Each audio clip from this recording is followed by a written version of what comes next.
तो आज से आप लोगों का स्टार्ट हो रहा है एडीओ बैच। हिंदी माध्यम में अलग और अंग्रेजी माध्यम में अलग स्टार्ट हो रहा है, क्योंकि बहुत सारे बच्चों का हम लोगों ने हिंदी माध्यम में ही शुरू करने का प्रयास किया था, लेकिन बहुत सारे बच्चों का मैसेज आया कि नहीं, अंग्रेजी माध्यम में भी चाहिए, तो इसीलिए अंग्रेजी माध्यम में भी शुरू किया गया है। तो थोड़ा सा हम लोग जान लेते हैं कि आखिर ये एडीओ क्या है, क्या पढ़ना है, कैसा सिलेबस है।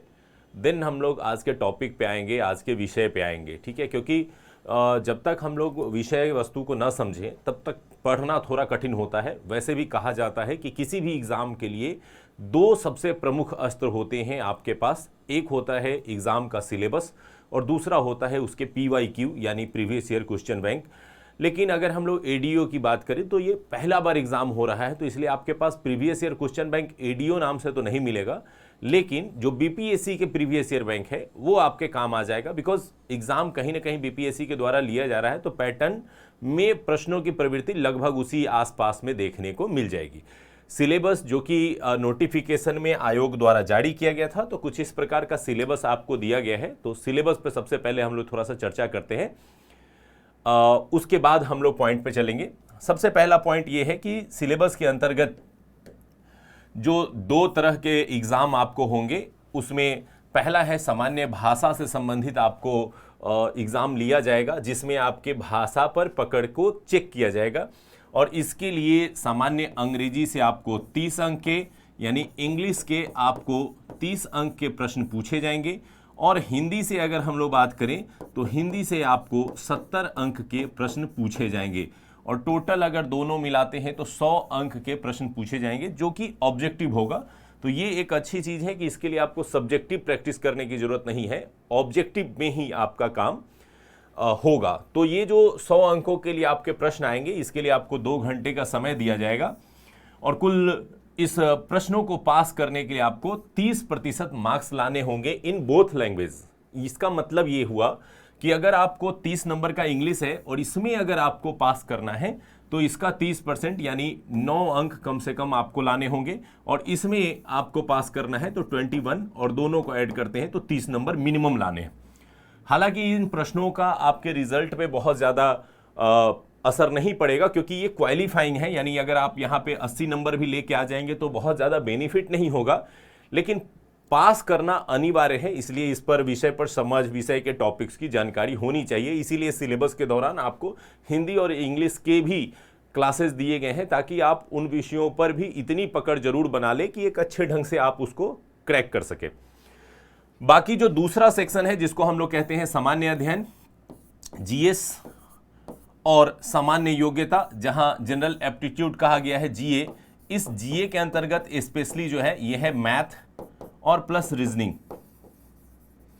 तो ये जो दो सेक्शन है ये सबसे ज्यादा इंपॉर्टेंट है। क्यों इंपॉर्टेंट है? क्योंकि पूरा रिजल्ट आपका टिका रहेगा इसी विषय पे। जो जीएस है, यहां से ऑब्जेक्टिव नेचर के ही 100 प्रश्न पूछे जाएंगे, 2 घंटे का समय दिया जाएगा, और ये 100 मार्क्स में से आपको ज़्यादा से ज़्यादा लाने हैं। यहाँ पर आपको रिजल्ट लाने के लिए जितने ज़्यादा मार्क्स होंगे उतना ज़्यादा अच्छा होगा। मुझे लगता है कि कम से कम 75 को टारगेट करके, 80 को टारगेट करके आप चल सकते हैं कि मैं इतना लाने का प्रयास करूँगा मिनिमम। अगर इतना ला देते हैं तो 100% आपका सिक्योर हो जाएगा। ऐसे तो कटअप वगैरह 60 के आसपास भी रह जाता है, लेकिन आपका टारगेट बड़ा होना चाहिए, तभी आप बहुत बढ़िया से आप कर सकते हैं, उसकी तैयारी कर सकते हैं।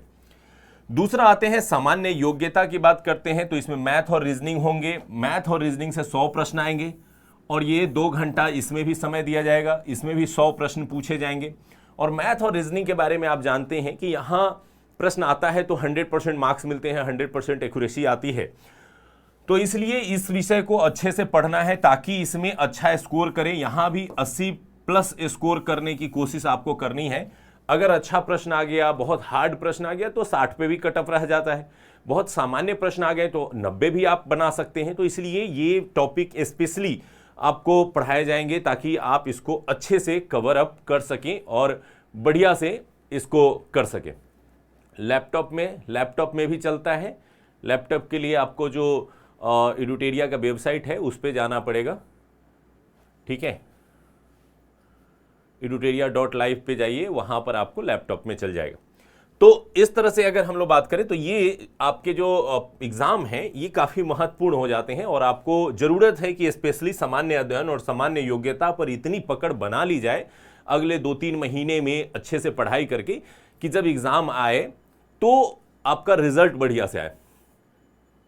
हाँ, रिजल्ट इन दोनों का ऐड करके बनता है। तो इसीलिए कई बार क्या होता है, स्टूडेंट्स की स्ट्रेटजी होती है कि जैसे किसी का मैथ बहुत स्ट्रांग है, जीत बैच में कल से मेरी क्लास आ जाएगी।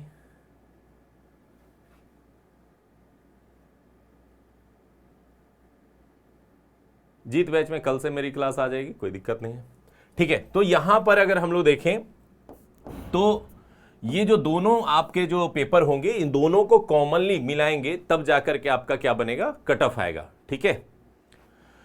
तो इसलिए कुछ बच्चों का क्या होता है कि मैथ स्ट्रांग है तो वो क्या करते हैं यहां 90 लेके आते हैं, किसी का जीएस कमजोर है तो वो यहां 60 लेके आते हैं और दोनों मिलाकर रिजल्ट लाने की कोशिश करते हैं। कुछ बच्चों का उल्टा होता है, जीएस बहुत स्ट्रांग है, जीएस में ही मन लगता है तो वो कोशिश करते हैं कि हम यहां 80+ लेके आए और यहां 60 लेकर के आके हम रिजल्ट लाने की कोशिश करें। दोनों ही तरीके से आपको पास करना है तो दोनों में अच्छे मार्क्स लाने की कोशिश करनी है। अगर कोई सेक्शन ज्यादा अच्छा है तो इसलिए इसको आप उसको लेके आएंगे और यहां पर आप उसको कंप्लीट करेंगे। तो इसलिए बहुत ही अच्छा तरीका है इसको पास करने का। आपके कंटिन्यूअस क्लासेस चलेंगी। अब जो आयोग ने जो सिलेबस दिया है थोड़ा सा एक नजर उस पर देखते हैं। सामान्य भाषा में उन्होंने बहुत विशेष जानकारी नहीं दी, कहा कि सामान्य अंग्रेजी और सामान्य हिंदी के प्रश्न इस तरह के होंगे कि अभ्यर्थी की भाषा संबंधी समझ जो है वो जांच की जा सके। तो इसलिए यहां पर आपको स्पेशली जो है सिर्फ भाषा संबंधी जांच की जा रही है, ठीक है। सामान्य हिंदी की बात करें तो सामान्य हिंदी में जो विषय होंगे उसमें सामान्य विज्ञान, राष्ट्रीय तथा अंतर्राष्ट्रीय महत्व की समसामयिकी घटनाएं, यानी यहां पर अगर हम लोग देखें तो आपका इसमें सिलेबस में जोड़ा गया करेंट अफेयर्स। मैंने बताया कि किसी भी एग्जाम को अच्छे से समझने के लिए सबसे पहला जो है वो है सिलेबस। तो सिलेबस को हम लोग देखते हैं कि क्या क्या है इसमें। तो यहाँ पे साइंस पूछा जाएगा, करंट अफेयर्स, भारत का इतिहास और बिहार का इतिहास यानी हिस्ट्री पूछा जाएगा। और स्पेशली हिस्ट्री में जो आपका इतिहास सेक्शन है वो इंडिया का भी पूछा जाएगा और बिहार का भी पूछा जाएगा। तो यानी बिहार स्पेशल भी आपको अच्छे से पढ़ना है। इसके अलावा है सामान्य भूगोल, तो यानी ज्योग्राफी सेक्शन से आपके प्रश्न आएंगे। बिहार के प्रमुख भौगोलिक प्रभाव यानी बिहार का ज्योग्राफी भी इसमें पूछा जाएगा। यहाँ की महत्वपूर्ण नदियां, स्पेशली रिवर चैप्टर को टारगेट किया गया है। इसका मतलब साफ है कि यहां से निश्चित रूप से आपको 2-3 प्रश्न दिख जाएंगे, क्योंकि जिसका चर्चा सिलेबस में नाम खोल के किया जाए यानी वहां से प्रश्न जरूर आएंगे। तो बिहार की नदियां दी गई है। भारत की राज व्यवस्था यानी यहाँ पे पॉलिटी से रिलेटेड प्रश्न आएंगे। आर्थिक व्यवस्था यानी इकोनॉमिक्स से प्रश्न आएंगे। आजादी के पश्चात बिहार की अर्थव्यवस्था यानी बिहार इकोनॉमिक्स से भी प्रश्न आएंगे।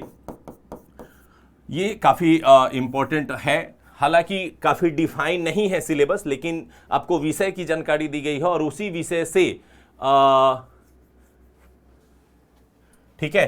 तो भारत का राष्ट्रीय आंदोलन, इसमें बिहार का योगदान को जांच करने वाले प्रश्न, यानी स्पेशली इंडियन मूवमेंट्स को बताने की कोशिश की गई है।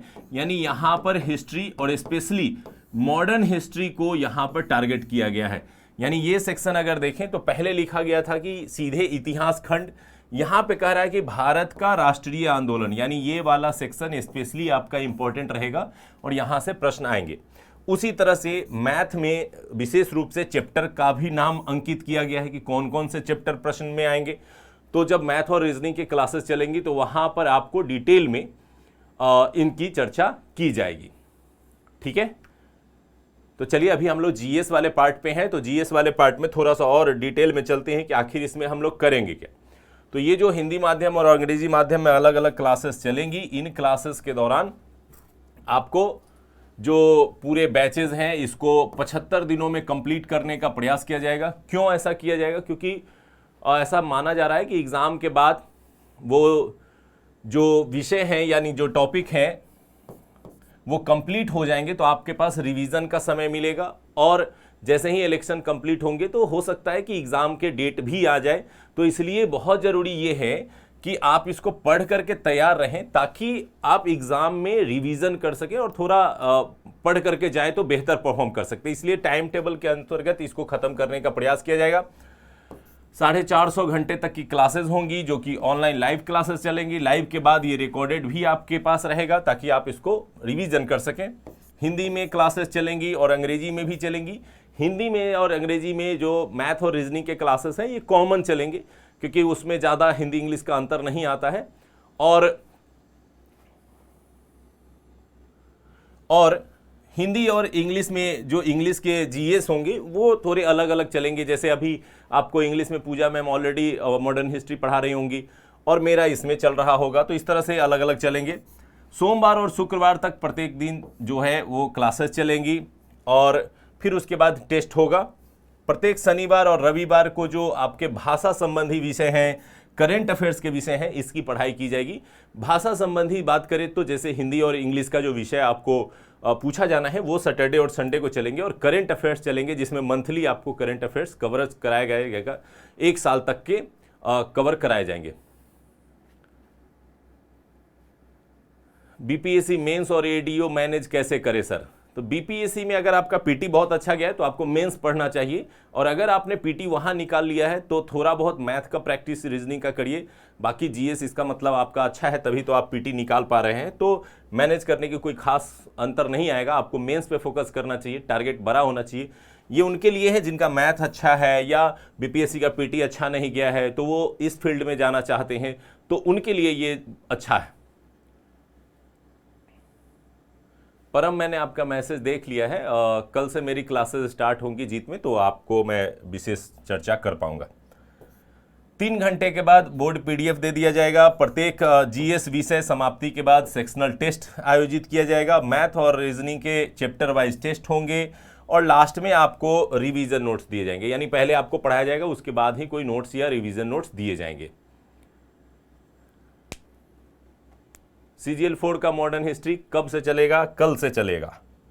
चलिए, तो अब आते हैं हम लोग सिलेबस और पैटर्न पे एडीओ को लेकर के कि क्या होंगे इसमें।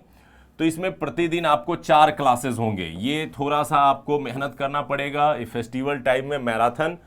तो इसके लिए आपको मॉर्निंग में 7:30 से 9 बजे के बीच में रीजनिंग की क्लासेस होंगी, जो ऑलरेडी आपका हो गया है। अगर आपने देखा होगा तो ध्यान दिया होगा तो देख पाए होंगे। अगर नहीं देखें तो जाके देख सकते हैं ऐप पे। दूसरा है क्लास का जो दूसरा टाइमिंग होगा 9:30 से 11। इसमें आपको विषय से संबंधित क्लासेस होंगी। जैसे अभी आपसे आज से हम लोग मॉडर्न हिस्ट्री पे चर्चा करेंगे, तो उस पर हम लोग चर्चा करेंगे। क्लास 3 जो कि शाम में 7 बजे से लेकर 8:15 होगा, इसमें मैथ की क्लासेस होंगे और रात को 8:30 से लेकर 10 बजे तक होंगे। इसमें विषयवार टॉपिक होंगे, विषय के टॉपिक होंगे, जो अलग अलग विषय होंगे, जैसे इकोनॉमिक्स का लेक्चर है, इस तरह के।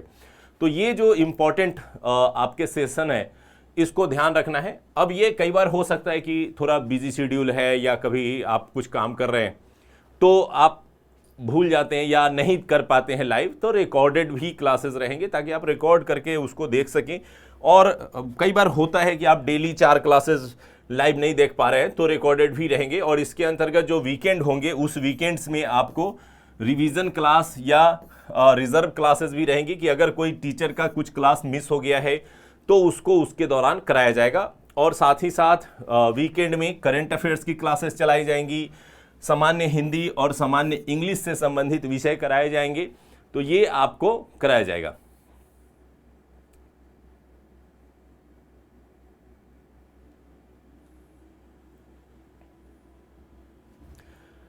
चलिए, अब हम लोग इस पर चर्चा करते हैं। यहाँ पर जो वीकेंड के रहेंगे उसी तरह से आपको क्लासेस के पूरे शेड्यूल बनाए गए हैं। ये पीपीटी आपको अपलोड कर दिया गया है, ऐसे ये पीपीटी आपके सेक्शन में भी अपलोड रहेगा। ये टोटल 75 डेज चलेंगे। 31 दिसंबर तक पूरे सिलेबस को कंप्लीट कराने का पूरा प्रयास किया जाएगा। एक आध जो है वो सेशन रह सकते हैं।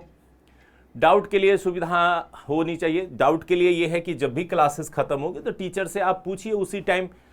बाद में डाउट में क्या होता है, आप किस चैप्टर का आप पूछ रहे हैं, किस चैप्टर से आपको नहीं समझ में आया था, तो जिस दौरान क्लासेस चल रही होती हैं उस दौरान आप जो डाउट आ जाता है वो लास्ट में पूछ लीजिए ताकि वो आपको इसको करा सके। ठीक है, तो ये बहुत सारे बच्चों के कमेंट आ रहे हैं कि सर मैं इस बैच में हूँ, इसमें ये एक्सेस मिलेगा, उसमें एक्सेस मिलेगा। ये स्वतंत्र बैच है, ये एडीओ का अलग से बैच है, तो किसी अन्य बैच के साथ इसको मर्ज नहीं किया जाएगा। आज से हम लोग स्टार्ट कर रहे हैं मॉडर्न हिस्ट्री का, यानी इस सिलेबस के अंतर्गत जो मॉडर्न हिस्ट्री पढ़ेंगे उसकी चर्चा हम लोग कर रहे हैं। लेकिन इस चर्चा की ओर आने से पहले हम बता दें कि आपके साथ जो जुड़ेंगे हमारे टीम में भारती सर दिल्ली से एक जाने माने मैथ के शिक्षक हैं, बहुत अच्छे पढ़ाते हैं, और आदर्श सर रीजनिंग पढ़ाएंगे आपको। इसके अलावा जीएस के लिए आपको ये टीम मिलेगी जो जीएस पढ़ाएंगे। ज़रूरत पड़ने पर एक दो टीचर बदले भी जाएंगे, या हो सकते हैं कि और भी टीचर जोड़े जा सके। अभी फ़िलहाल जो हमारे पास इस बैच के लिए टीम जोड़ी गई है वो इस तरह से बनाई गई है। कोशिश यही रहेगी कि जो प्लान दिया गया है इस प्लान को पूरी तरह से हम लोग आपको कंप्लीट कराएं। अब आते हैं टॉपिक की ओर, मॉडर्न हिस्ट्री। तो मॉडर्न हिस्ट्री का लेक्चर जो है वो 1 से लेकर के 15 लेक्चर में आपको जो इम्पोर्टेंट मॉडर्न हिस्ट्री है उसको कंप्लीट कराने का प्रयास किया जाएगा। चलिए बढ़िया, कमेंट आ रहे हैं।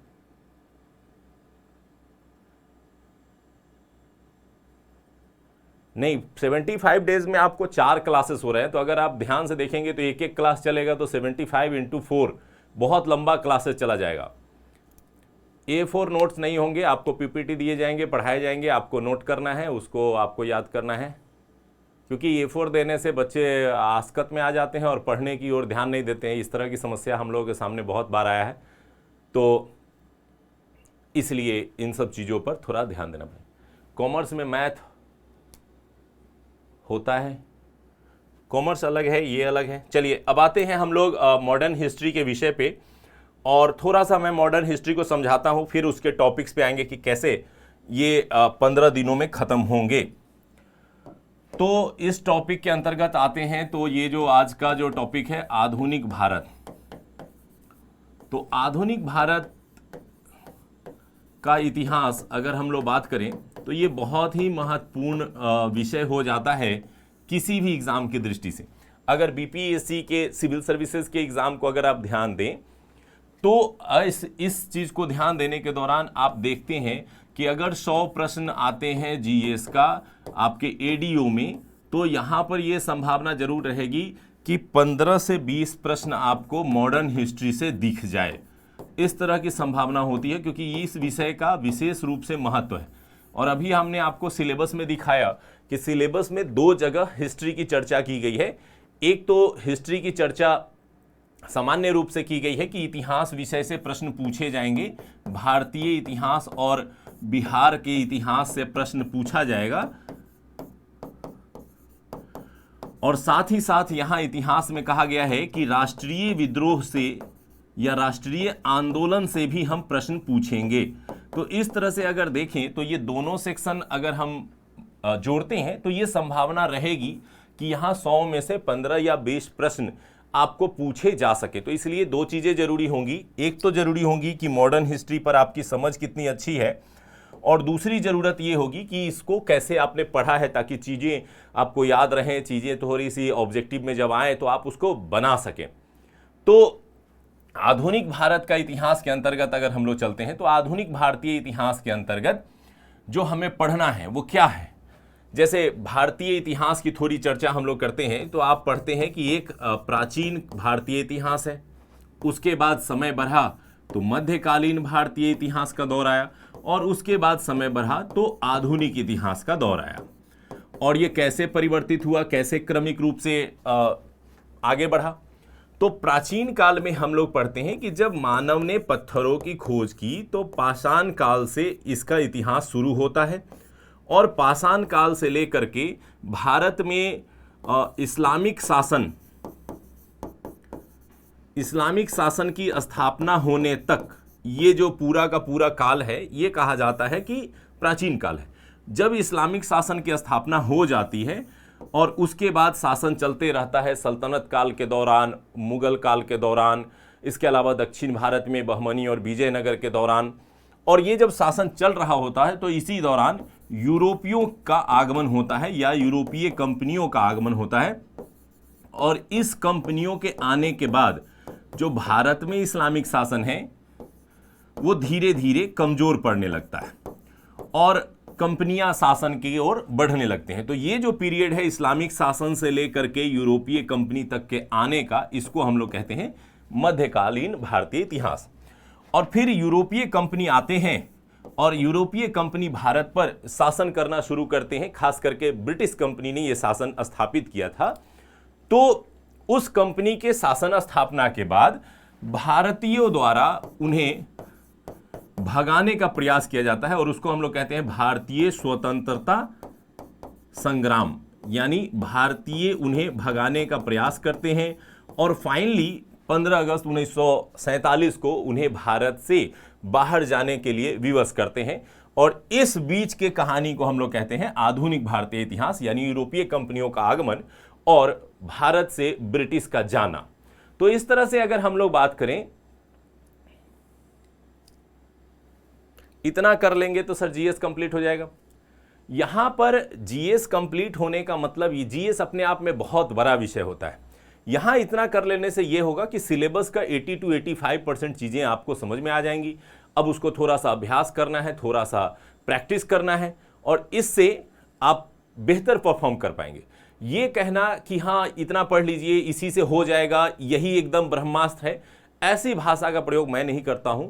मेरा कहना यह है कि विषय की समझ, विषय के टॉपिक की समझ और इस तरह की चीजों पर अगर आप अपनी समझ बना लेते हैं तो निश्चित रूप से आप अच्छे कंडीशन में होंगे एग्जाम निकालने के लिए। कितना भी पढ़ लेंगे तो 100 में 100 नहीं बनता है, ठीक है। किसी भी छात्र के लिए ये कठिन है, इवन टीचर के लिए कठिन है कि 100 में 100 बजा के बना दे। तो वहां पर समझदारी ये होती कि अगर दूसरे बच्चे 60 बना रहे हैं तो आप 70 बनाइए, दूसरे 65 बना रहे हैं तो हम 75 बनाएंगे। तो तैयारी यही होती है स्पेशली कि हाँ जीएस में एक अच्छी पकड़ बनाए ताकि दूसरे छात्रों से हमारा जो कंपटीशन है उससे बेहतर हम परफॉर्म कर पाए। और उसके लिए 2 चीजें जरूरी है, एक तो विषय की समझ, विषय के फैक्ट्स की जानकारी और बहुत सारे ऑब्जेक्टिव पर किया गया अभ्यास। अगर ये दोनों अगर आप कर पाते हैं तो निश्चित रूप से आप सफल हो पाते हैं। तो उसी चीज की चर्चा हम लोग कर रहे थे। तो इसी में पहला तो ये समझा कि आधुनिक भारतीय इतिहास क्या है। तो भारतीय इतिहास के अंतर्गत अगर हम लोग देखें तो 3 खंड हैं और इस 3 खंड के अंतर्गत हमें प्राचीन भारतीय इतिहास, मध्यकालीन और आधुनिक इतिहास की जानकारी पढ़ने की जरूरत पड़ती है। इसमें पत्थरों के समय से मानव के विकास से लेकर के, सभ्यताओं के उदय से लेकर के, शासन और साम्राज्य के उदय से लेकर भारत में इस्लामिक शासन की स्थापना तक, ये जो है आप जो पढ़ते हैं वो प्राचीन भारतीय इतिहास है। इस्लामिक शासन के दौरान सल्तनत काल, मुगल काल के शासन क्रम को जब आप पढ़ते हैं तो वो मध्यकालीन भारतीय इतिहास है। और जब भारत में यूरोपीय कंपनियों का आगमन होता है और वो इस्लामिक शासन की समाप्ति कर भारत पर औपनिवेशिक शासन की शुरुआत करते हैं तो वहां से आधुनिक भारतीय इतिहास का समापन होता है और शुरुआत होता है और भारतीय स्वतंत्रता संग्राम और भारत की स्वतंत्रता के साथ जाकर ये खत्म हो जाता है। तो क्या 1947 के बाद जो चीजें शुरू हुई वो क्या थी? तो 1947 से लेकर के जो बाद के पीरियड है उसको कहा जाता है उत्तर आधुनिक काल। वह एक प्रकार का ऐसा पीरियड है जो आधुनिक के बाद आया था, तो इसलिए वहां से भी काफी महत्वपूर्ण चीजें आती हैं, ठीक है। पीडीएफ आपको ये पीपीटी अपलोड कराया जाएगा, लेकिन आपको सबको लिखना होगा। लिखने से ही याद होता है, पढ़ने से ही समझ में आता है। ये बहुत जरूरी है कि आप लिखें, ऐसा ना करें कि हाँ बस हम पढ़ रहे हैं, सुन रहे हैं लेक्चर सुनने में बहुत अच्छा लगता है, सुनने में लगेगा कि याद भी हो रहा है, बट कुछ दिनों बाद वो आप भूल जाते हैं। तो इसलिए हाथ चलाने की कोशिश कीजिए, लिखने की कोशिश कीजिए। इससे फायदा ये रहता है कि बाद में अगर आपको रिवीजन करना हो और अपने लिखे हुए चीज़ों को आप पढ़ रहे होते हैं तो वो बहुत जल्दी समझ में आता है और बहुत जल्दी याद हो जाता है। तो इसलिए जो भी टीचर आपको पढ़ाएंगे तो उसको नोट डाउन कीजिए, पेन से लिखिए, उसको दोबारा पढ़ने जाइए तो उसको अंडरलाइन कीजिए, तिबारा पढ़ने जाइए तो उस पर हाईलाइटर चलाइए। इतना पढ़ के उसको रंग दीजिए कि आपको उसके शब्द याद हो जाए और तब जाके आप दूसरों से ज्यादा बेहतर कर पाते हैं, ठीक है। चलिए, वेरी गुड। तो अब आते हैं हम लोग इस टॉपिक के आधुनिक भारतीय इतिहास की ओर समझते हैं। तो थोड़ा सा आधुनिक भारतीय इतिहास का हम लोग क्रम देखते हैं कि कैसे आगे बढ़ा। तो आधुनिक भारत के इतिहास के क्रम में अगर हम लोग इसके जीवनचर्या को, या कह सकते हैं कि पूरे आधुनिक भारतीय इतिहास के क्रम को थोड़ा सा समझने का प्रयास करें तो कुछ इस तरह से आपको समझ में आएगा।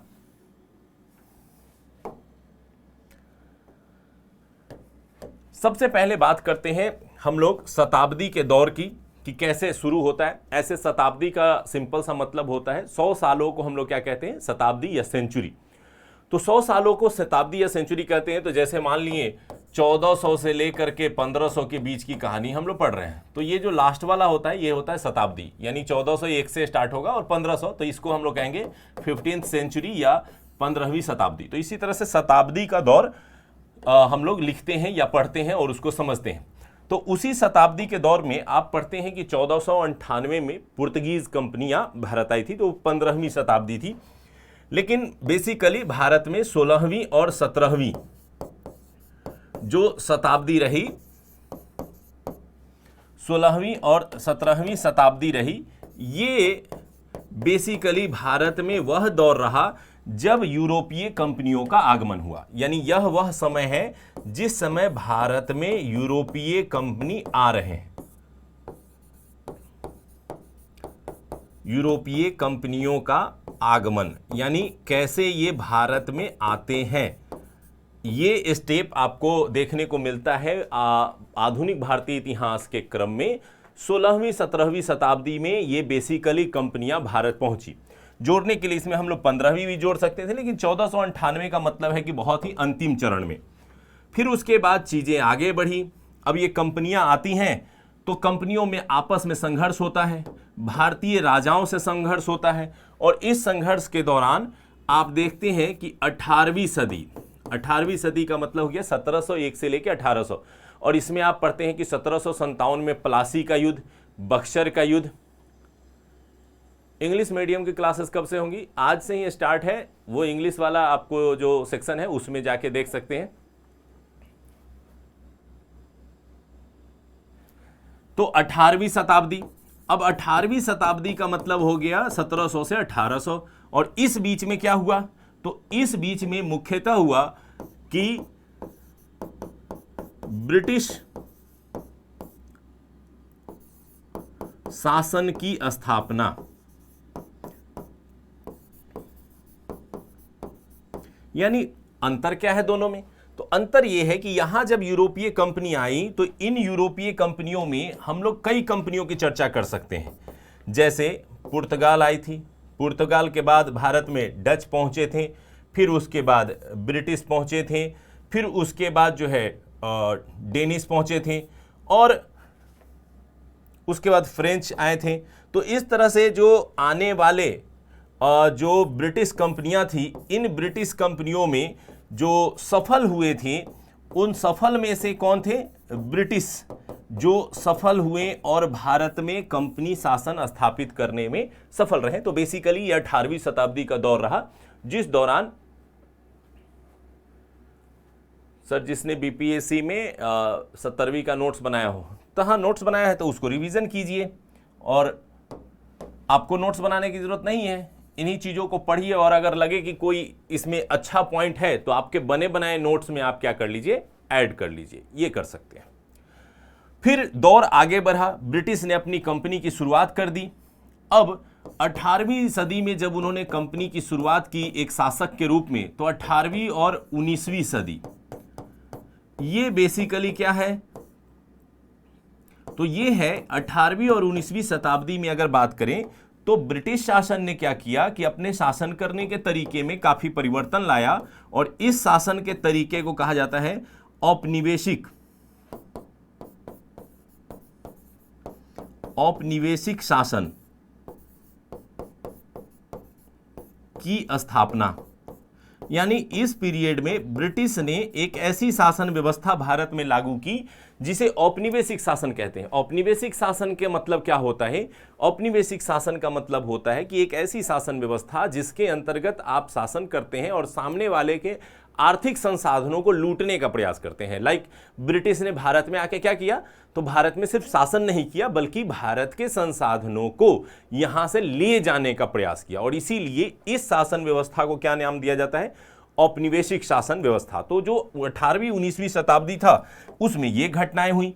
फिर समय आगे बढ़ा और 19वीं शताब्दी का दौर आया। 19वीं शताब्दी में भारत के बहुत सारे लोगों को पता चलने लगा कि ब्रिटिश हमारे साथ ज्यादती कर रहे हैं और हमारे संसाधनों को लूट के ले जाने का प्रयास कर रहे हैं।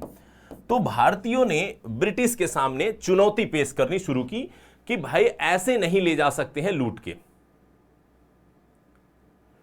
ऐसे नहीं ले जा सकते हैं लूट के, हमारा संसाधन है, हमारे संसाधनों को आप लूट रहे हैं और हम ही को तंग कर रहे हैं। तो भारतीयों ने विरोध करना शुरू किया, लेकिन भारत के पढ़े लिखे लोगों ने विरोध नहीं किया क्योंकि उनकी संख्या बहुत कम थी। यानी 100 लोगों में 2 लोग पढ़े हुए हैं, तो 2 लोग जाके विद्रोह करेंगे तो वो उतना बढ़िया उनका विद्रोह नहीं हो पाएगा।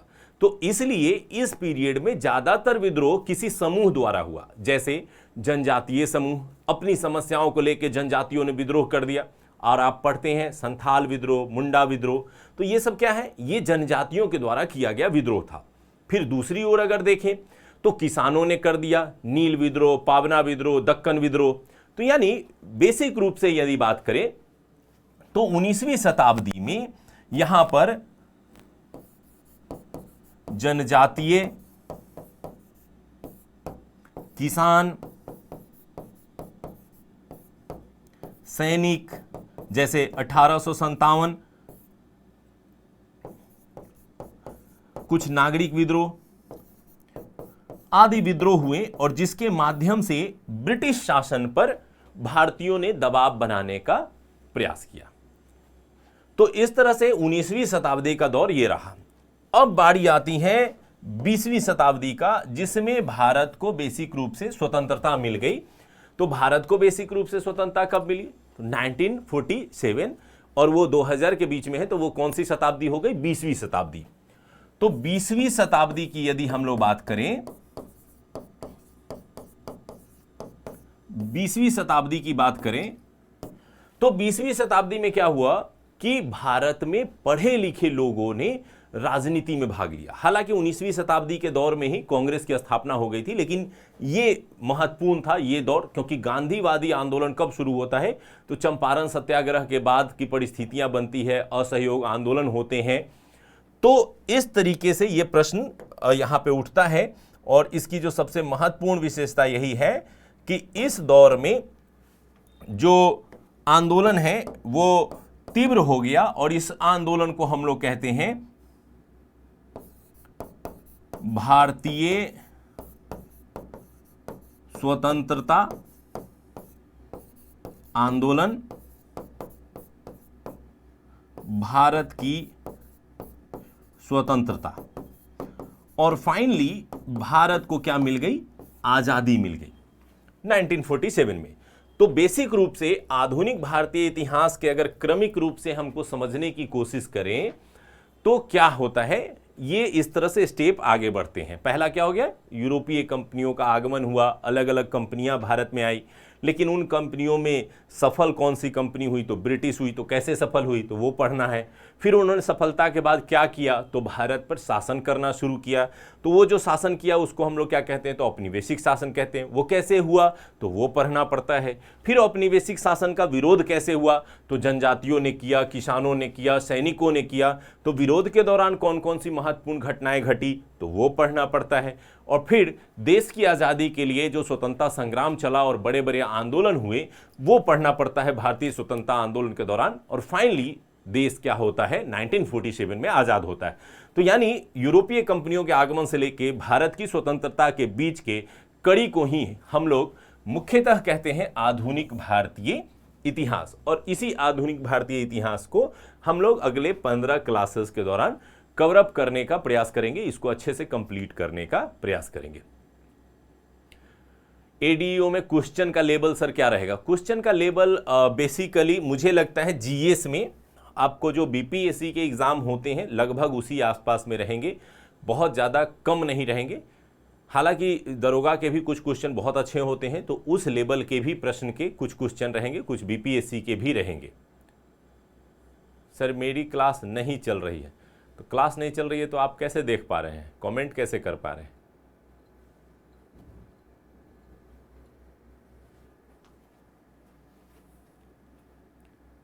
लाइव क्लास करते वक्त ही नोट्स बनाना है या बाद में?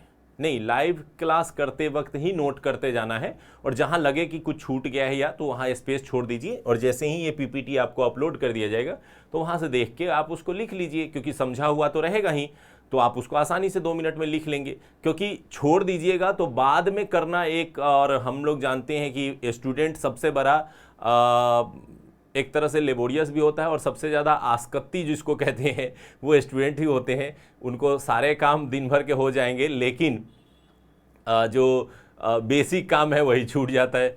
तो इस तरह से आपको जो है, सर मैथ मेरा वीक है, मैथ आपका वीक है तो 1-2 क्लास आप भारती सर के होंगे आज शाम से, आप एक बार देखिए, बहुत अच्छा सर पढ़ाते हैं, बिहार से ही सर हैं, और मतलब मैथ में बहुत बेसिक स्तर से पढ़ाते हैं। तो थोड़ा मेहनत करना तो पड़ेगा, बिना मेहनत के कुछ भी हासिल नहीं होता है। किसी का अगर जीएस भी अच्छा हुआ है तो बिना पढ़े तो नहीं हुआ होगा, किसी का मैथ अच्छा हुआ है तो बिना पढ़े नहीं हुआ है। तो यानी सिंपल सा है कि ये आपको काम आएगा। और दूसरा कि ये सब जो पढ़ाई करेंगे तो ये मत दिमाग में लेके चलिए कि हम ये एडीओ के लिए ही सिर्फ पढ़ रहे हैं।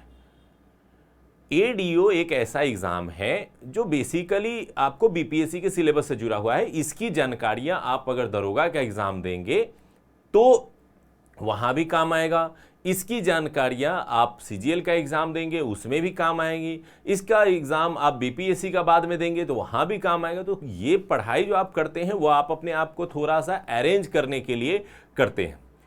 आप इसलिए नहीं करते हैं कि हाँ बस इसी एग्जाम में इसका पढ़ा हुआ आएगा, बाद में ये सारा बेकार हो जाएगा उसको रख देंगे। जी नहीं, आप जो जीएस और मैथ सीखते हैं वो हर एग्जाम में काम आता है, ठीक है।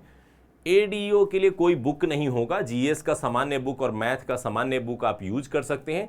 और जब थोड़ा पढ़ाई अच्छे से कर लें तो लास्ट के 1-1.5 महीने में कुछ सेट प्रैक्टिस लेके बना सकते हैं। अलग से कोई बुक ही उसका क्या होगा, उसमें जीएस पढ़ना है तो जीएस के जो बुक हैं वो उसके बुक हैं। राजा बाबू, मेरा कमेंट आ रहा है सर, बिल्कुल आ रहा है आपका कमेंट। एडीओ का टेस्ट सीरीज कब से आएगा? मे बी छठ पूजा के बाद आएगा टेस्ट सीरीज। थोड़ा पढ़ाई कर लीजिए तब टेस्ट सीरीज आया जाएगा, वो ऑफलाइन ऑनलाइन रहेगा। एडी के बारे में बता दीजिए। एडीओ के बारे में ये बता दें कि ये बेसिकली एजुकेशन से संबंधित एक अधिकारी का पद है।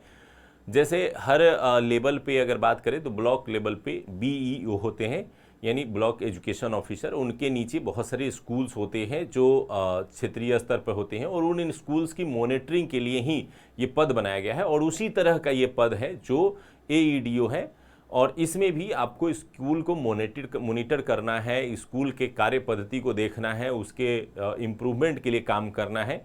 इस तरह के वर्क के लिए ही आपको इसमें चुना जाएगा।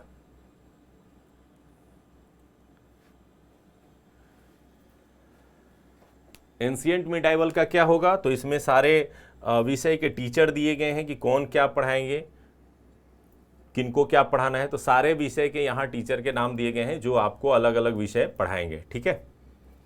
तो चलिए अब हम लोग आते हैं, थोड़ा मॉडर्न हिस्ट्री के इस टॉपिक को समझ रहे थे, थोड़ा और बेहतर ढंग से इसको समझते हैं कि आखिर ये क्या है। तो आधुनिक भारत के इतिहास को अगर हम लोग देखें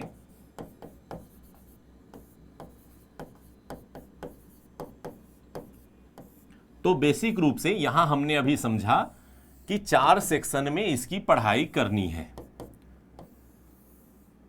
ठीक है। 4 सेक्शन कौन सा है? तो पहला सेक्शन है जिसमें हम लोग कहते हैं प्रारंभिक इतिहास।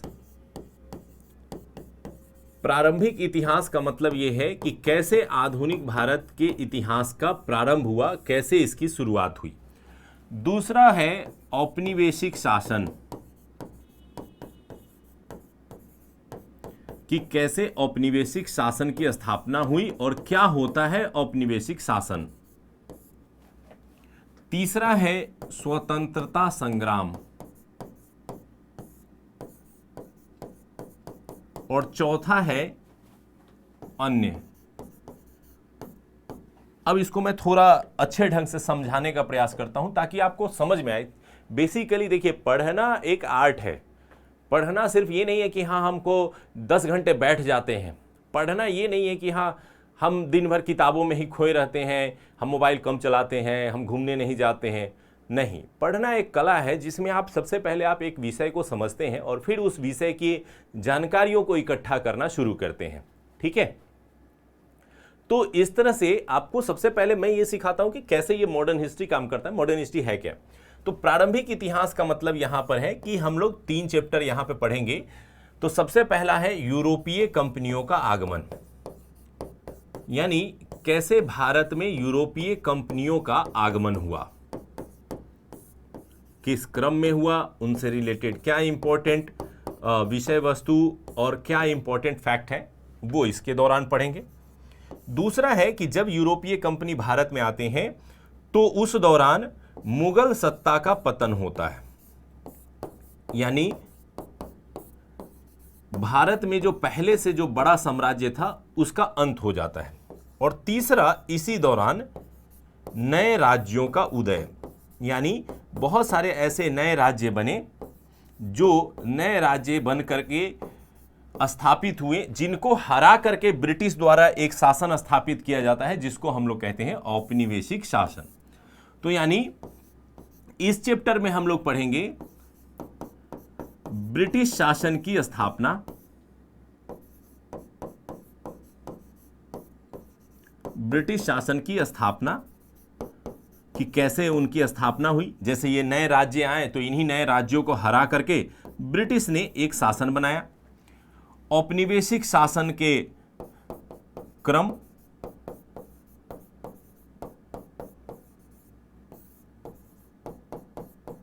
औपनिवेशिक शासन के क्रम यानी किस तरह से औपनिवेशिक शासन अलग अलग समय में अलग अलग तरीके से होता है उसकी चर्चा करेंगे।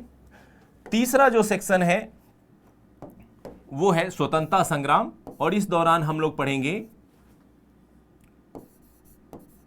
जनजातीय, किसान, सैनिक एवं नागरिक विद्रोह, यानी इनके नेतृत्व में किया गया विद्रोह।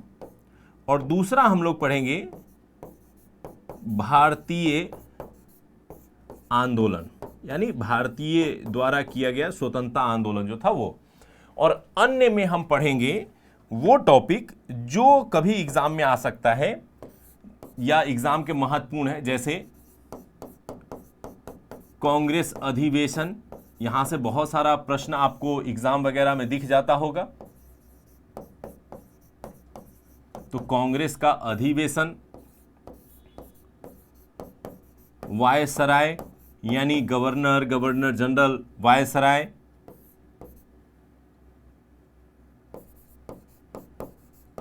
कुछ अलग अलग तरह के आयोग और समाचार पत्र, क्योंकि यहां से डायरेक्ट कभी कभी क्वेश्चन आता है कौन सा पत्र पत्रिका किसके द्वारा लिखा गया है। तो इस तरह से, तो सबसे पहले आते हैं हम लोग प्रारंभिक इतिहास की बात करते हैं। तो प्रारंभिक इतिहास में यदि हम लोग चर्चा करें तो प्रारंभिक इतिहास के दौरान हुआ क्या था इसको थोड़ा सा अच्छे से समझिए। हुआ ये था कि भारत में जो एक शासन व्यवस्था जो चल रही थी, उस शासन व्यवस्था को धीरे धीरे समाप्त करने के लिए यहाँ कंपनियां आती हैं व्यापार के नाम पर और धीरे धीरे यहाँ शासन करना शुरू करती है। तो जैसे ये अभी का भारतीय क्षेत्र है, इसमें हम लोग शामिल कर देते हैं पाकिस्तान और थोड़ा सा अफगानिस्तान क्षेत्र, यहाँ से बांग्लादेश का क्षेत्र, ये भारत है। और इस भारतीय क्षेत्र में अलग अलग कंपनियां आ रही है। जैसे आप पढ़ते हैं कि पुर्तगाल कहाँ आया था, तो केरल के तटों पे आया था। ब्रिटिश और फ्रांसीसी कहाँ आए थे, तो वो सूरत में आए थे, गुजरात के क्षेत्र में। डेनिस कहाँ आए थे, तो इधर आए थे। तो इस तरह से ये भारत में कंपनियों का प्रवेश हो रहा है। तो इस तरह से ये कंपनियों का प्रवेश हो रहा है। और इन कंपनियों के प्रवेश के दौरान जो ये पूरा जो साम्राज्य स्थापित होता है वो कैसे होता है। तो जब ये कंपनियां आई तो इसके अधिकांश भागों पर शासन हुआ करता था मुगलों का। तो मुगलों के धीरे धीरे सत्ता कमजोर होने के बाद यहाँ के शासकों ने अपने आप को स्वतंत्र करना शुरू किया। जैसे ये इलाका बन गया बंगाल प्रांत, जिस बंगाल प्रांत को ब्रिटिश द्वारा पलासी और बक्सर के युद्ध में जीता गया था। ये वाला प्रांत बन गया दिल्ली तक जाकर के, दिल्ली से थोड़ा अलग, अवध प्रांत। इसी तरह से इस दक्षिण में पंजाब के क्षेत्र से लेकर के पाकिस्तान का एक बड़ा हिस्सा बन गया पंजाब प्रांत, और ये अलग अलग राजाओं के नेतृत्व में क्या हो रहा है, बन रहा है। इसी तरह से गुजरात से लेकर के महाराष्ट्र का जो एक बड़ा सा हिस्सा था, ये बन गया यहां पर मराठा साम्राज्य, धीरे धीरे बहुत बड़ा हो गया था। इसी के दक्षिणी भाग में यहां पे था मैसूर प्रांत। मैसूर के इस नीचे के क्षेत्र में, यहां केरल के क्षेत्र में एक प्रांत हुआ करता था त्रावणकोर। यहां पर एक राज्य हुआ करता था जिसको कहा जाता था कर्नाटक। आज का कर्नाटक और ब्रिटिश शासन के दौरान के कर्नाटक में अंतर है। जैसे आपने पढ़ा होगा कि कर्नाटक युद्ध, तो कर्नाटक युद्ध जो है ये यहां पर केरल का जो अभी जो तमिलनाडु का क्षेत्र है वो उस पीरियड में कर्नाटक कहलाता था। और इसके ऊपर का भाग यहां पर एक राज्य था हैदराबाद। इसी तरह से ये जो पूरा भारत था ये छोटे छोटे राज्यों में बंट गया, और इसी बात का फायदा उठा करके ब्रिटिश ने एक एक करके सभी राज्यों को जीतना शुरू किया। जैसे उदाहरण के लिए उन्होंने बंगाल को पलासी और बक्सर के युद्ध में जीता, अवध पर सहायक संधि लागू कर दी, 1856 में उसने अवध का विलय कर लिया, मराठों के साथ आंग्ल मराठा युद्ध लड़ा, मराठों के साथ संधि की एंड उनको अपने साम्राज्य में मिला लिया। मैसूर के साथ आंग्ल मैसूर युद्ध हुआ, त्रावणकोर के साथ संधि कर ली, कर्नाटक में आंग्ल कर्नाटक युद्ध हुए और धीरे धीरे उसका विलय हो गया। हैदराबाद में आप पढ़ेंगे कि हैदराबाद को जो है विशेष रूप से सहायक संधि के पहले राज्य के रूप में उसे जोड़ लिया गया था। पंजाब के साथ आंग्ल सिख युद्ध लड़ा गया। इसी के पास में हरियाणा के क्षेत्र में जाटों का भी शासन था, तो जाटों को भी हरा दिया गया। इस तरह से ब्रिटिश ने धीरे धीरे करके भारत के अधिकांश भागों को हरा करके अपने शासन में मिला लिया। तो यहां अगर हम लोग देख रहे थे कि यूरोपीय कंपनियों का आगमन, तो कैसे कंपनी का आना हुआ, कैसे मुगल सत्ता के टूटने के बाद नए राज्यों का उदय हुआ, और कैसे इन राज्यों को हरा करके ब्रिटिश शासन की स्थापना हुई, ये सारे फैक्ट्स को हम लोग इन चैप्टर्स के दौरान पढ़ेंगे। ठीक है, ये आपको ध्यान रखना है। फिर उसके बाद क्या हुआ, यानी ये तो हमने समझ लिया कि भारत में कंपनी आई, तो कंपनी के दौरान एक शासन था मुगल, लेकिन धीरे धीरे मुगल कमजोर हो गए और कई शासन भारत में स्थापित हो गए। और इस तरह से अगर देखा जाए तो इन्हीं शासन क्षेत्रों पर ब्रिटिश ने अपना कब्जा करने का प्रयास किया। अब कब्जा तो कर लिया, जीत बैच में कल से लाइव हो जाएगा, ठीक है। कब्जा तो कर लिया, अब कब्जा करने के बाद क्या हुआ, तो कब्जा करने के बाद ब्रिटिश ने यहां पर शासन की शुरुआत की, जिसको कहा जाता है औपनिवेशिक शासन। औपनिवेशिक शासन क्या होता है,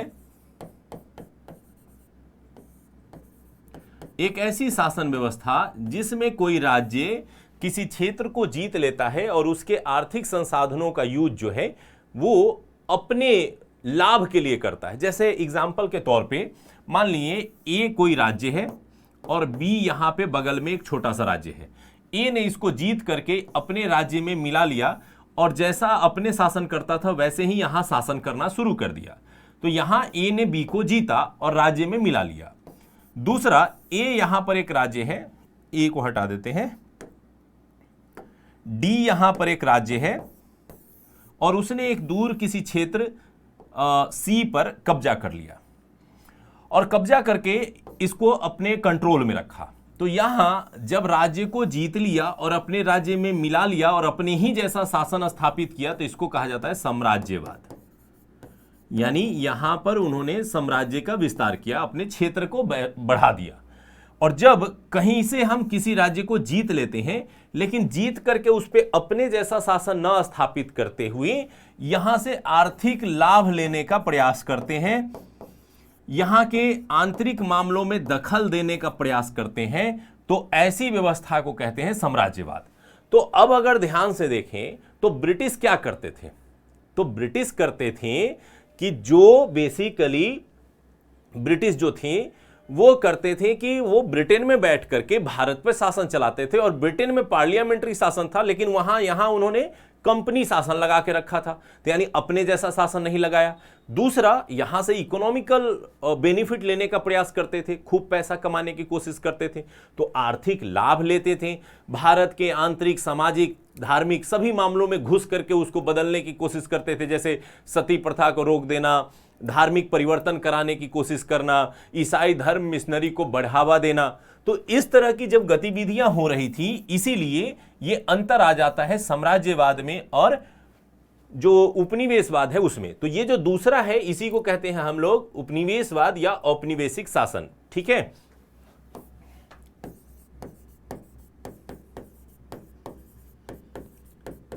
तो भारत में जो शासन स्थापित हुआ वो कैसा शासन था, उपनिवेशवाद था या औपनिवेशिक शासन था। अब जैसे उदाहरण के लिए भारत अगर पाकिस्तान को जीत लेता है और पाकिस्तान को अपने राज्य में मिला लेता है, तो ऐसा नहीं है कि पाकिस्तान का आर्थिक दोहन करने लगा है ही क्या, आटा तो मिल नहीं रहा है और आर्थिक दोहन क्या करेगा। तो इसका मतलब साफ है कि भारत उस पर क्या करेगा, साम्राज्यवाद, यानी अपना क्षेत्र बढ़ा लिए, थोड़ा पाकिस्तान तक अब मेरा हो गया। लेकिन वही अगर अमेरिका उसका कब्जा करता है तो अमेरिका क्या करेगा, वहां पर अपना आर्मी बेस बनवाएगा, वहां से वो प्लानिंग करेगा रसिया को कैसे प्रॉब्लम क्रिएट करें, ये करें। तो वो जब आर्थिक मंशा से, दूसरे मंशाओं से जब किसी क्षेत्र पर कंट्रोल किया जाता था, तो उसी को आधुनिक कालखंडों में हम लोगों ने क्या कहा है, औपनिवेशिक शासन, उपनिवेशवाद। अब भारत उपनिवेशवाद का समर्थक नहीं रहा है, क्योंकि भारत को पता है कि इसमें बहुत प्रॉब्लम होता है, बहुत कठिनाई होती है, तो इसलिए हम लोग ऐसा काम नहीं करते। तो हम लोग अगर करेंगे भी तो क्या करेंगे, साम्राज्यवाद। ठीक है, यानी किसी राज्य क्षेत्र को लगेगा कि हाँ इसके पास प्रॉब्लम है, ये अपना शासन ठीक से नहीं चला पा रहा है, तो आ जाओ हम शासन चलाने में मदद कर देंगे, क्योंकि भारत आज के समय में क्या बन गया है, लोकतंत्र गुरु बन गया है, तो हम लोग शासन करने में थोड़ी मदद कर देते हैं।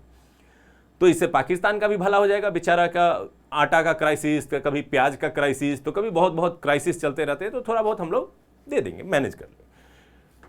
तो चलिए इसी को कहते हैं औपनिवेशिक शासन। तो अब क्या हुआ कि ब्रिटिश ने भारत में जो शासन स्थापित किया, तो उन्होंने देखा कि भारत में अलग अलग कंडीशन है और वहां पे प्रॉब्लम है, तो उस प्रॉब्लम के अनुसार उन्होंने अपने सिस्टम को जनरेट करने की कोशिश की, समय और परिस्थितियों के अनुसार उनको जनरेट किया, और इसीलिए इसको कई फेजेस में बांटा जाता है। तो औपनिवेशिक शासन का जो सबसे पहला चरण कहा जाता है वो कहा जाता है वाणिज्यिक पूंजीवाद। यानी इस दौरान ब्रिटिश ने मुख्यतः भारत में व्यापार को बढ़ाने पे फोकस किया, और यह 1757 में जब उन्होंने प्लासी का बैटल जीता और 1813 में जब उन्होंने भारत में एक चार्टर्ड एक्ट लागू किया, जो बेसिक रूप से क्या था कि भारत में जो कंपनी का व्यापारिक एकाधिकार था उसको समाप्त करने का था। ठीक है, तो इस पीरियड को हम लोग कहते हैं वाणिज्यिक पूंजीवाद, कॉमर्शियल कैपिटलिज्म। उसके बाद जो परिस्थितियां बनी,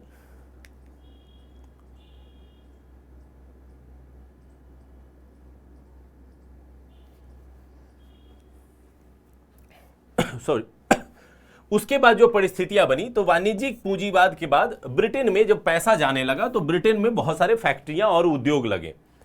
तो उस उद्योग के दौरान जो भारत में सिस्टम जनरेट किया गया, वो भारत को कच्चे माल का उत्पादक और ब्रिटेन को तैयार माल के बाजार के रूप में बनाने का प्रयास किया गया, और उस पीरियड को हम लोग कहते हैं औद्योगिक पूंजीवाद।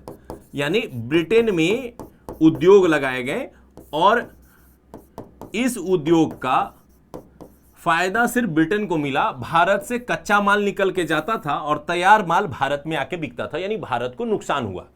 तो इस तरह से 1813 से लेकर के 1857-58 में जब कंपनी का शासन समाप्त होता है और ब्रिटिश क्राउन का शासन स्थापित होता है, इस पीरियड को कहा जाता है औद्योगिक पूंजीवाद। ठीक है, तीसरा जब हम लोग आते हैं तो औद्योगिक पूंजीवाद के बाद वित्तीय पूंजीवाद का दौर आता है, इसको कहते हैं फिनेंशियल कैपिटलिज्म। और इस वित्तीय पूंजीवाद का जो दौर आता है इसको हम लोग कहते हैं 1858 से लेकर के 1947 तक, देश की आजादी तक यही चलता रहा कि भारत से पैसे ब्रिटेन की ओर जाते रहे। लेकिन ब्रिटेन ने इसके लिए जो तरीका ढूंढा वो इन्वेस्टमेंट का प्रोसेस था। भारत में पैसे लगाओ और भारत से पैसे कमाओ, जैसे रेल में इन्वेस्ट करो, डाक में इन्वेस्ट करो, टेलीग्राफ में इन्वेस्ट करो और यहां से पैसे कमाओ, अब बागान में इन्वेस्ट करो। तो इस तरह से इन्वेस्टमेंट के माध्यम से भारत को जो लूटने का अलग अलग फेज रहा, इसी को हम लोग औपनिवेशिक शासन के अंतर्गत पढ़ते हैं। पहला तो औपनिवेशिक शासन क्या है, दूसरा किस तरह से इसका यूज किया गया, अलग अलग पीरियड में अलग अलग तरीके से ब्रिटिश ने यूज किया। तो इसको 3 स्टेप हम लोग मानते हैं और इस 3 स्टेप में उन्होंने भारत को अलग अलग तरीके से लूटने का प्रयास किया। तो ये हम लोग इसमें पढ़ते हैं। तो बेसिक तौर पे औपनिवेशिक शासन का क्रम हम लोग देख रहे थे। तो औपनिवेशिक शासन का क्रम यही हम लोगों ने देखा कि कैसे औपनिवेशिक शासन की स्थापना हुई। अब तीसरा जो सेक्शन है वो स्वतंत्रता संग्राम है। जो मैंने बताया कि जब भारत में ब्रिटिश शासन आ गया और ब्रिटिश शासन स्थापित हो गया, पूरी तरह से उन्होंने शोषण करना शुरू कर दिया, तो उनका विरोध होना शुरू होता है। अब विरोध होगा, स्वाभाविक है। कोई भी आदमी आकर के आपको तंग करेगा, लूटेगा, तो कुछ समय तक आप बर्दाश्त कर सकते हैं कि ठीक है, नहीं समझ में आ रहा है क्या कर रहा है, नहीं कर रहा है, नया नया कंपनी है, समझ में नहीं आ रहा है क्या करने की कोशिश कर रहा है, तो ज्यादा समझ में नहीं आता है। तो वैसे कंडीशंस में बेसिक रूप से देखा जाता है कि लोगों ने बर्दाश्त कर लिया। लेकिन जब ब्रिटिश के कार्य पद्धति से भारत के लोगों को प्रभावित होना पड़ा, गरीबी बढ़ रही है, बेरोजगारी बढ़ रही है, भूखमरी बढ़ रही है, तो ऐसा लगा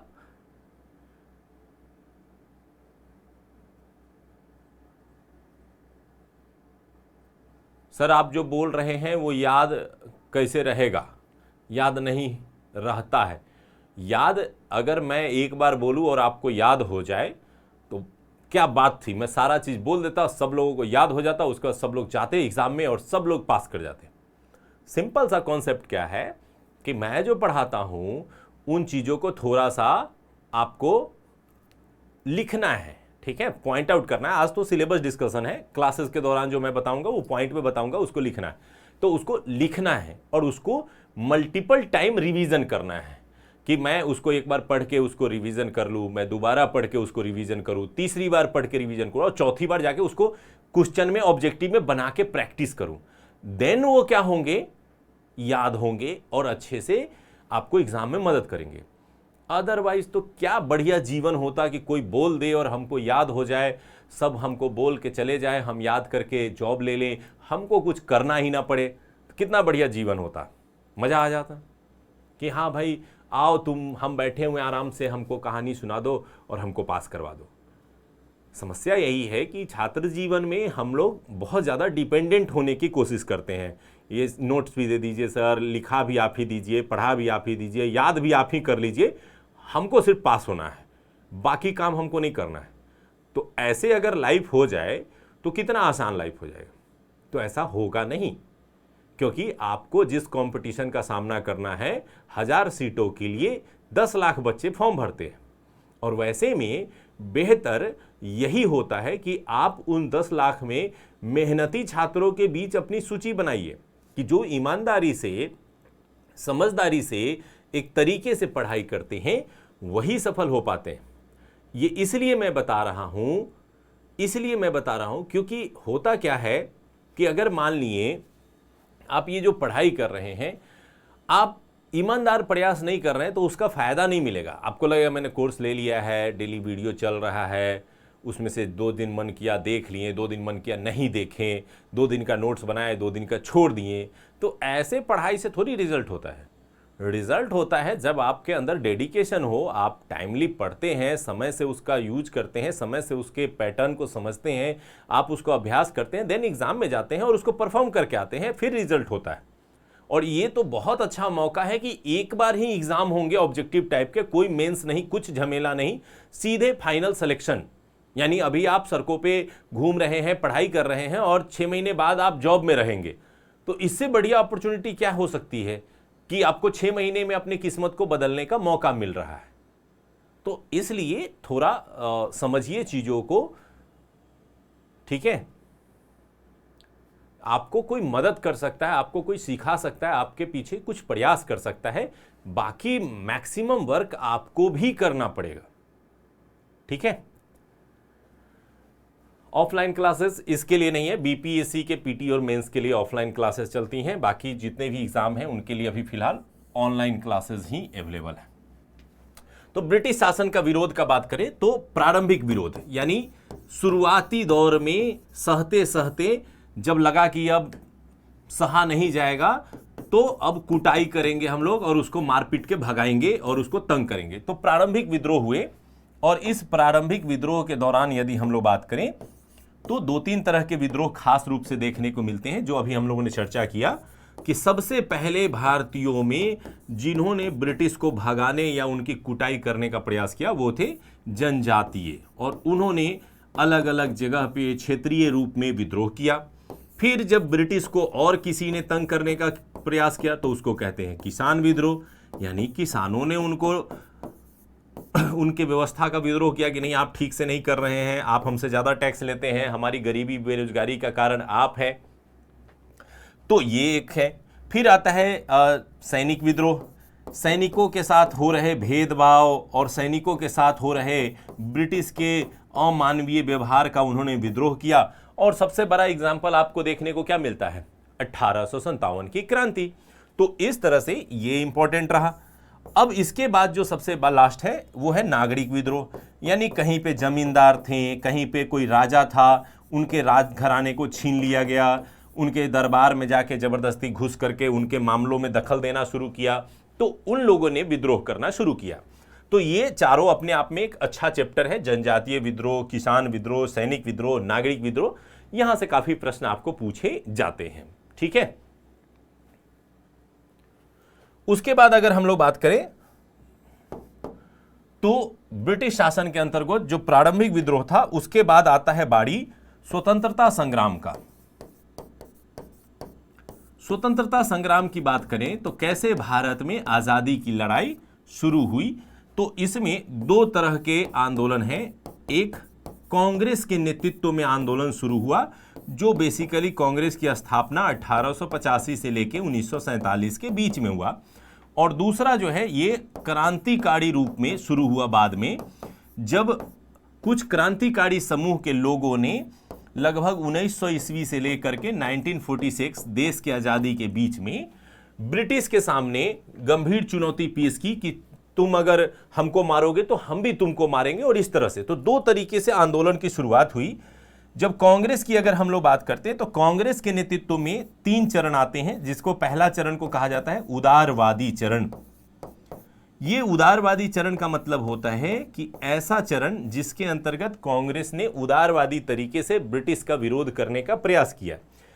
इसका उदाहरण आपको मिलता है 1885 में कांग्रेस की स्थापना से लेकर के 1905 बंगाल विभाजन के बीच के घटनाक्रम को या उसके बीच के कांग्रेस के पीरियड को कहा जाता है उदारवादी चरण। फिर उदारवादी चरण के बाद आता है नव राष्ट्रवादी या उग्र राष्ट्रवादी। नव राष्ट्रवादी चरण जो है ये बेसिकली कांग्रेस का थोड़ा बदला हुआ रूप था, जब लाल बाल पाल यानी बाल गंगाधर तिलक, लाला लाजपत राय जैसे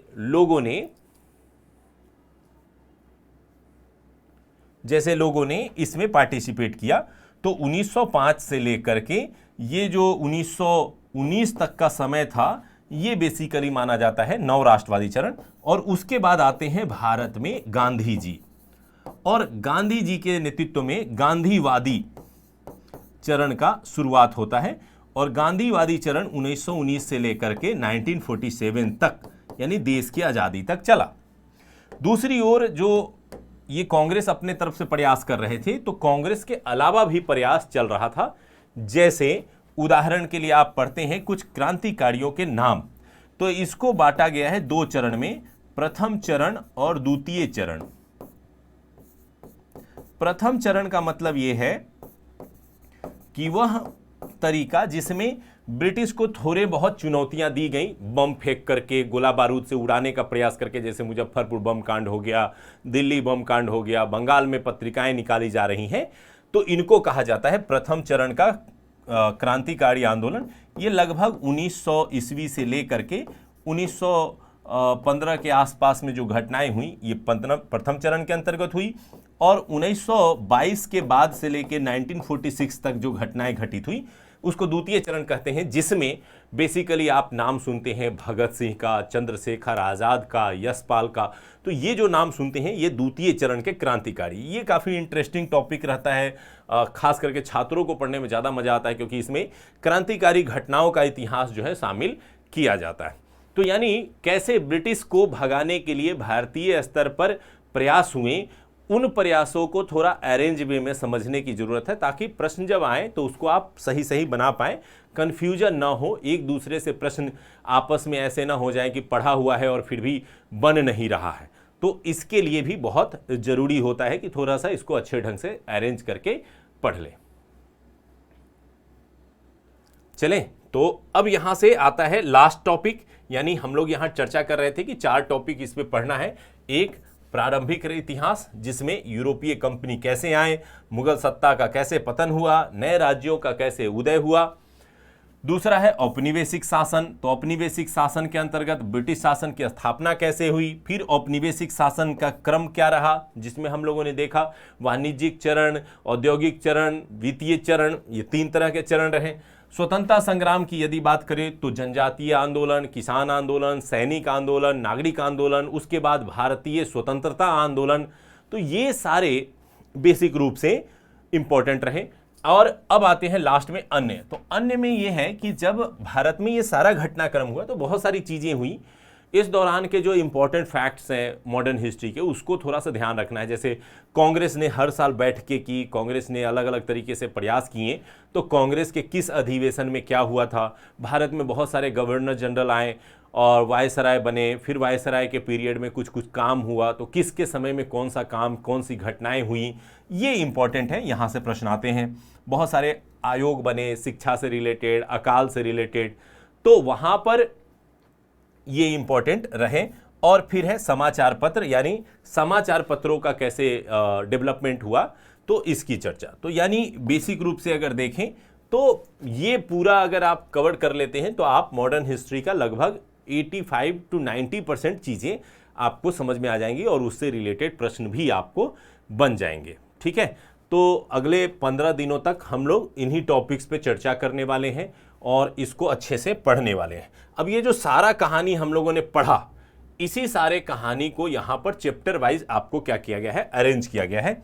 तो क्या आपको क्लासेस के दौरान हम लोग क्या पढ़ाने वाले हैं, तो जैसे आधुनिक भारत का परिचय कि मॉडर्न हिस्ट्री है क्या, सेकंड यूरोपीय कंपनियों का आगमन, कैसे भारत में यूरोपीय कंपनी आई, जो कि अभी हम लोग चर्चा कर रहे थे, नवीन राज्यों का उदय, कैसे नए नए राज्यों का विकास हुआ, कैसे नए नए जो राज्य बने, जैसे अभी हम लोगों ने देखा था कि बंगाल था, मराठा थे, अवध था, मैसूर था, तो ये राज्य कैसे बने।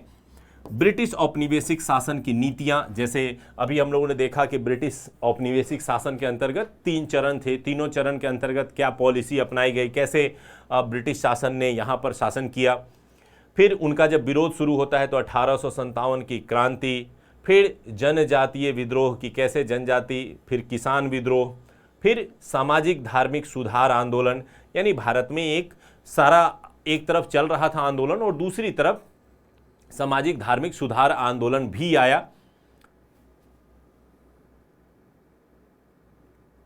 ठीक है, उसके बाद कांग्रेस से पूर्व के संगठन और कांग्रेस की स्थापना, कांग्रेस के महत्वपूर्ण अधिवेशन, उदारवादी चरण और बंगाल का विभाजन, नवराष्ट्रवादी चरण और क्रांतिकारी आंदोलन, गांधीवादी चरण और स्वतंत्रता आंदोलन के दौरान के विभिन्न घटनाओं को पढ़ेंगे। और सबसे लास्ट में पढ़ेंगे प्रमुख गवर्नर जनरल, वायसराय और पत्र पत्रिकाओं से संबंधित जो अन्य चीजें होंगी उसको। तो इस तरह से अगर देखा जाए तो बिहार स्पेशल अलग से आपके क्लासेस होंगे, बिहार स्पेशल इसमें ऐड नहीं है। ये मॉडर्न हिस्ट्री है, जो अभी मैंने आपको समझाया ये सारा मॉडर्न हिस्ट्री इसके दौरान पढ़ाया जाएगा। बिहार स्पेशल की क्लासेस आपको लास्ट में है, यहाँ दिख रहा होगा कि बिहार स्पेशल की क्लासेस हैं लेक्चर 1, ये लगभग दिसंबर में 22 दिसंबर से दिख रहा है, तो उस पीरियड में ये क्लासेस आपको दिए जाएंगे। ठीक है, तो यानी लगभग जितने भी सिलेबस के विषय थे जो हम लोगों ने शुरू में देखे थे कि कौन कौन से विषय हैं, तो सारे विषय आपको कवर अप कराने का प्रयास किया जाएगा। मैंने बताया कि 90% सिलेबस आपको इससे कंफर्ट हो जाएगा, इससे आपको समझ में आ जाएगा।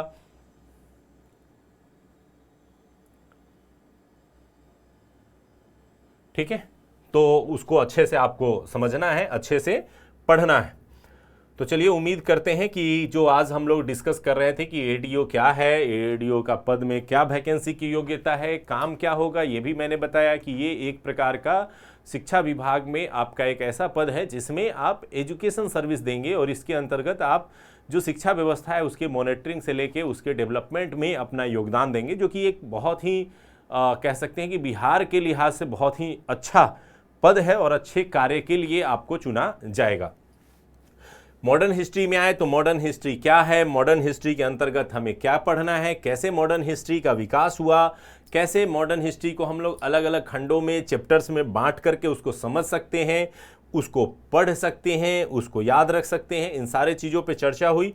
अब अगले जो क्लासेज होंगे उसके दौरान हम लोग बाकी चीज़ों पर चर्चा कर पाएंगे और जो चैप्टर्स हैं उसको हम लोग पढ़ पाएंगे। ठीक है, तो कल से आपको प्रॉपर क्लासेस स्टार्ट हो जाएंगे। आपको जो 4 टाइम बताए गए हैं, चारों टाइम में क्लासेस चलेंगी। किसी दिन यदि किसी कारणवश अगर कोई क्लास नहीं चल पाता है तो आपको नोटिफिकेशन में मैसेज दे दिया जाएगा कि हाँ आज ये अमुक कारण है। कई बार क्या होता है, किसी टीचर की तबीयत खराब हो गई या कुछ टेक्निकल इशू आ गया, क्योंकि ऐप है और इस सब में आते रहते हैं, तो वो आपको सूचना दे दी जाएगी और फिर बाद में उन क्लासेस को आपको कंप्लीट कराया जाएगा। हाँ, जितना मैं लिख रहा हूँ, जितना लिखा हुआ रहेगा उतना ही नोट्स बनाइएगा और थोड़ा सा उसके लिए अब आपको अलग से मैं बता दूंगा कि क्या क्या करना होगा ताकि आप अच्छे पोजीशन में रहें, अच्छे से आप चीज़ों को कर पाएँ। ये एडीओ के लिए स्कैनर्स हैं, ये आप यूज कर सकते हैं। आपको एडुटेरिया ऐप डाउनलोड करना है, लैपटॉप से भी आप इसको देख सकते हैं और जुड़ सकते हैं। तो आज के लिए बस इतना ही। आप सभी को ढेर सारी शुभकामनाएं। हम लोग मिलेंगे क्लासेस के दौरान और इससे आगे चर्चा करेंगे। तो धन्यवाद। आज के क्लास के लिए बहुत सारे बच्चे लाइव जुड़े हुए थे, तो उनको भी बहुत बहुत धन्यवाद कि आपने अपने जीवन के ये कीमती पढ़ाई के पल हमारे साथ साझा किए। ढेर सारी शुभकामनाओं के साथ धन्यवाद।